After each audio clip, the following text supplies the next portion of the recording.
dabar plastinės operacijos jau yra kasdienybė.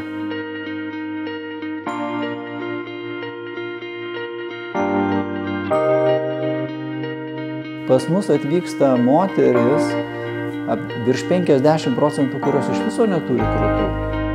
Krūtų didinimas neteisingas terminas. Jos iš viso neturi krūtis. Tai koks čia krūtų didinimas? Tai yra krūtų atstatymas, krūtų sukūrimas. Jos jaučiasi moteriškom. Jų psichologija geresnė, jos psichiškai jaučiasi tikra moterim, kurioje gyvena gamta tada. Nes šiaip ateina plokščios, tai tikrai joje gamtos negyvena, ne moteris. Tai mes vis dėlto esam gydytojai. Ir kaip ir liga turi, sakysim, tam tikras taisyklės, turi nustatyti ligą ir gydyti tam tikrais vaistais, taip ir čia mes turim tam tikrus matmenis. Mes išmatuojam krūties plotį, išmatuojam tos krūties storį, pasimatuojam ar abi išsivyščiusios. Ir pagal tai mes tai galim parinkti implantą. Ir plastinis chirurgas, aišku, niekad neturi šiai dienai pažiūrėjęs į krūtinę, sakyti, va, čia tau įdėsiu 300 ar 400 implantus, apvalus bus gerai. Ne, yra du dalykai. Tai yra viena matematika, ir kitas dalykas menas, pojūtis, kokia ta krūtis atrodys po metų, po 2, po gimdymų ir taip toliau.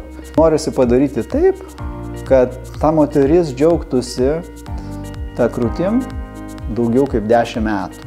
Implantai turi savo, kadangi jis yra svetimkūnis, turi tam tikras komplikacijas. Gali sukietėti krūtis, tai šių dienų implantai tobulėja. Ir sakysim, jeigu prieš 40 metų buvo 20%, tai dabar 2% to kontraktūrų. Kaip ją sumažinti, tai mes viską darom operacijos metu, tai mes skiriam antibiotikus, implantus impregnuojam antiseptiniais tirpalais, pačią ložę išplaunam antibiotiką. Tai va šituos dalykus mes darom ir tada sumažinam maždaug iki 2%. Kai įkūriau savo kliniką, norėjau, kad tas žmogus, kuris ateina, gautų visus patarimus. Tengiamės, kad čia būtų pačios ir tos pritaikomos naujovės, tokia vizija.